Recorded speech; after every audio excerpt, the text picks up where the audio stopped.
what's up, everyone? It's Candace, Matthias and Adtuwne, and we are open for discussions. Chit chit. So first of all, happy Black History Month to the both of you. Black History Month is a time where all Blacks come together to celebrate how far we've come as a people, but unfortunately there is a war that is currently preventing us from doing that, and that is the war against ourselves.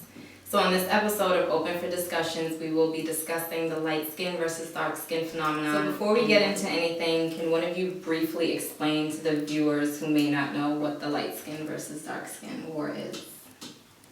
Alright, the light skin versus dark skin war is basically the light skinned people don't really like the dark skinned people, and everyone thinks that it's not really a like, we don't want to be, the light people don't want to be dark, the dark people don't want to be light.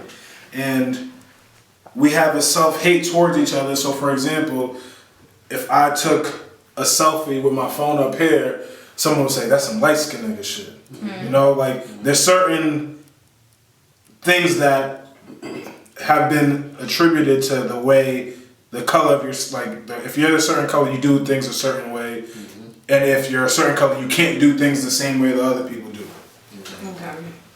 So today we'll also be taking comments on this matter from people on social media. But first, how did this war start? Because apparently it's been going on for a long time, but I think we've been seeing it a lot more now because of social media. So when did it start?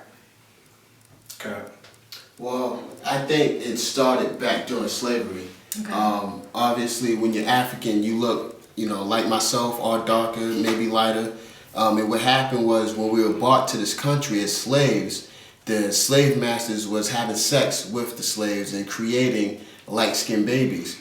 And from that, light-skinned babies were getting more privileges than the dark-skinned babies because of who their parents was. Half their parents is of the dominant society. Most people don't know this, but not all slaves were raped. There was some, it got to the point where some slave women were giving themselves to their master in order for their kids to have a better life, in order for their kids to have an education and stuff like that. So it was always more privilege for the lighter your skin complexion is. So now till this day, it's always a way to divide us as a people. So now it's the shade of our skin.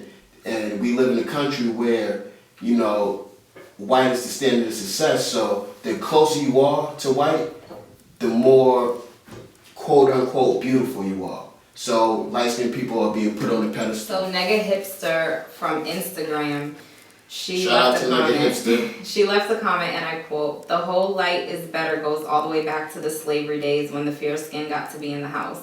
The dark-skinned mothers were raped constantly and sent to work in the fields. The whole light is better still continued through segregation because if you looked less like a nigger, you were less likely to be lynched, stoned, or abused." End quote.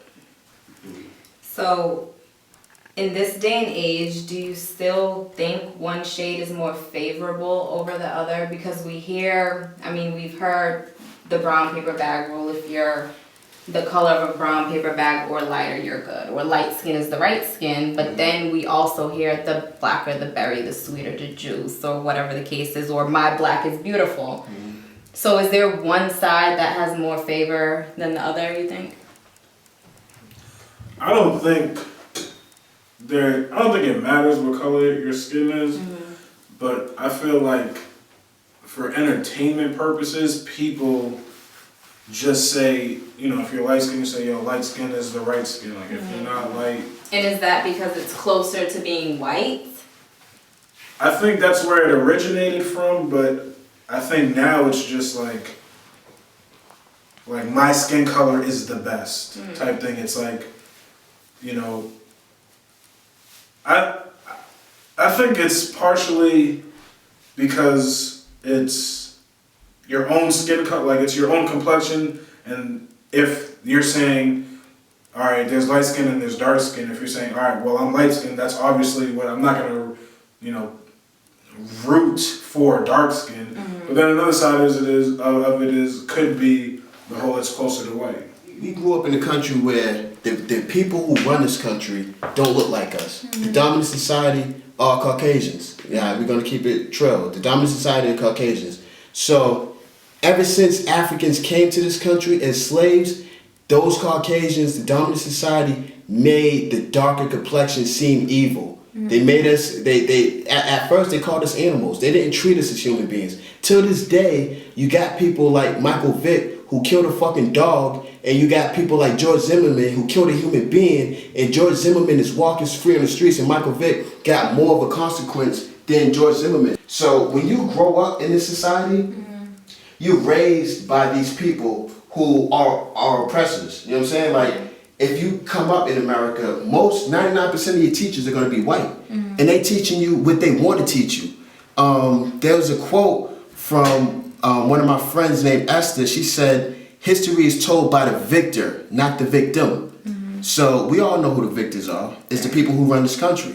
So if they had that mentality about us back then, they passed that on to their children, and they passed that on to their children's children. Now, when we grow up in that society of us feeling like, you know, the darker we are, the more ugly we are, we pass that on to our children. We pass that on to our children's children. That's why there's a lot of people. I've heard, for example, like, this is not an opinion, I've heard dark-skinned people say, I want to have a light baby. Yeah. If I have a baby, I got to have a baby by a Spanish girl or a white girl because I want my baby to have good hair and good skin. Exactly. I think even to piggyback off what you said, you know, with Michael Vick getting, you know, jail time for the whole dog situation, publicly his character was, you know, tarnished because of that situation. Whereas with Zimmerman, it's not like people find reasons to justify his actions,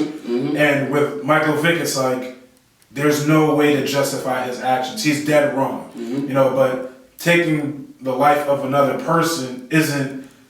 People can find reasons to justify why he did it, but it's dead wrong. But you know, it's like you said, the darker you are, the more difficult it's going to be for you to.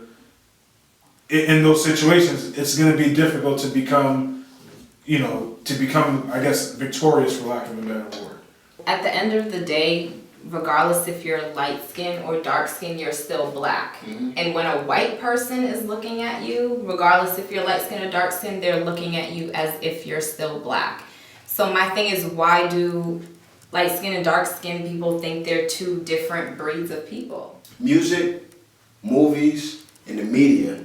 That's what the powers that be use to control us. So a lot of us who grow up, you don't even have to grow up in single parent homes. Let's just keep it real. Most of us are raised by the music, media, and movies. So what you see on TV is what you get. And we didn't grow up having black Supermans, black Batmans. Every superhero we knew was white. You know what I'm saying? All cartoon characters we knew were white. So it's like it feeds to your subconscious that either the closer you are to white, or if you're white, you're superior. You know what I'm saying? So it's gotten to the point where people look at that and they say, okay, this is what I need. Like, the way we dress, we look to movies, music, and media to see, okay, this is the next trend, this is what we're gonna do. And right now, we have a lot of rappers talking about red bone this, red bone that. Like, why are y'all separating it? We all black, we all African. It's just that we're so beautiful, we're the only race that have different shades of the same fucking color. You know what I'm saying? But people, like I said earlier, it's in your subconscious. When you're raised in this system and you're raised by your oppressors, you're gonna start to think like your oppressors. People don't even know. You think like the people who taught you. And it's gotten to the point where I would say something to my friend and tell him, yo, this is the truth, and they're like, yeah, whatever. But let a white person tell them the same shit, they automatically validated that shit. They automatically confirmed it because you grew up in a system where white people taught you everything you know. So in subconscious, you're trained to believe everything that person says is fact because we live in their country. So I want to go back to the media, skin tone in the media. AJ Love Collie sent us a message and he said, look at how we undervalue the actual appearance of our celebrity African Americans, like how they lighten Oprah, Beyonce, etc., just so the public is more receptive to the images that are displayed. Can I ask you guys a question? Honestly, answer this with no politically correct questions. Fuck that. We're gonna keep it real. Would Obama be president if he looked like me? It would be hard for me to believe that if he was dark skinned, that he would be president. I think that the fact that, you know, he's not, like you said, the darker, it always seems like in the media, the darker you are, they always try and make you out to be like an evil character. You know, like the darker you are, the more of a gorilla you are, the more of a monster you are, the more of an animal you are. Facts. And I think that if he was dark, they would have been like, nah, like we don't want this monkey in office. I don't know if I could agree with that 100% because I think people have this thing against black people and darker skinned people, but at the same time, they're really obsessed with the culture of black people. So I think at one point, the idea was, oh my God, he's a black man running for office, and that's what everyone was so excited about. If we be 100% honest, Obama was raised by white people. He was raised by a white woman and everything. And was there a time where were they doing their research to see if he was even black? Was that what it was? I remember when he was running for president, they were like, oh, this is a black president, but he's half white. Yeah. You know, like they threw that in there that's too, what just I mean, and that's just to what I'm let you saying. know. And that's why I think that if he was, you know, completely black and he was darker, people would have been like, yo, he cool, but It's like they kept having to throw in that he's half white, but Yeah. in every other day, it's like your mother's white, your father's black, you're black. Yeah. There's no you're half Yeah. white, you're strictly black. Right. But they kept wanting to remind him of that, like you're half yeah, white. they reminded the media, you know, in the media, they reminded us, don't forget he is half white. Right. When you're looking at him, it's almost as saying, you see that he's black, but do not forget that he is white as well. He is accepted because of the color of his skin and who he was raised by. In my opinion. Yeah, I definitely think that in the media they have a very strong control on things, and the fact that, you know, he had swag, he was relatable to us. He looked like us. He was relatable to us. It made things a lot easier for us to accept him. And then in the white community, it was like, yo, fam, don't forget my boy white. Like he's a white guy. He was raised by white people. He just he looks black. He can identify with the black people, and that's just what they made their presidency, what his presidency on. So again, we have Nega Hipster. She said sometimes kids turn to the media if they aren't getting the positive affirmations at home. The media isn't saturated with people that look like them, so they are determined to be like what they see. So do you think the media has a greater influence over children than their own parents do? I need a symbol of the success, so I'm going to marry a white woman. Your shade of skin is not socially accepted. When people talk about dark skin girls, that's what's in their mind. They have someone ugly, dirty,